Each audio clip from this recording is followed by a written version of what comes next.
अस्सलामुअलैकुम सर, बताइएगा सर मौजूदा सिचुएशन में क्या देख रहे हैं? बताएं कि इंडियन जो मीडिया है उन्होंने जिस तरह की रिपोर्टिंग की है रात को और कहा कि पंडी पे कब्जा हो चुका है, कराची में भी कब्जा करके रख दिया था, क्या कहना चाहेंगे इस हवाले से? ये एक झूठ का सैलाब आया हुआ है हिंदुस्तान की तरफ से, मार भी खा रहे हैं, ऊपर से झूठ बोल रहे हैं। उन्होंने अपनी पब्लिक को मुतमिन रखना है, जिस किस्म की ज़िल्लत वो उठा रहे हैं।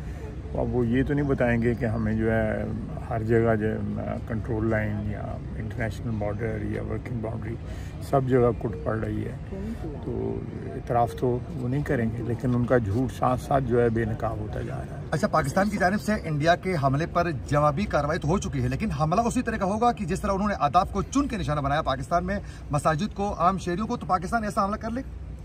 देखें, हम जो है ना मिलिट्री जो टारगेट्स हैं उन्हीं को निशाना बनाएंगे, हम सिविलियंस को एंगेज नहीं करेंगे। ये भारत ने एक जो बैनुल-अक़वामी क़वानीन की खिलाफ वर्जी की है, और हम जो है इंशाअल्लाह ताला हम इस वक्त भी एज वी स्पीक जो भी हम रिस्पांस उनको दे रहे हैं, कल रात जो रिस्पांस हमने दिया है उनको, वो सारे के सारा मिलिट्री टारगेट्स को हमने निशाना बनाया है। हमने कहीं भी सिविलियन आबादियों को निशाना नहीं बनाया या किसी सिविलियन टारगेट को जो है वो एंगेज किया। सर, सूरत हाल कब तक नॉर्मल होती नजर आ रही है? कोई बैकडोर आपके हैं? अभी तो कोई नॉर्मल होती नजर नहीं आ रही थी। पाकिस्तानी अवाम के लिए क्या मैसेज देंगे?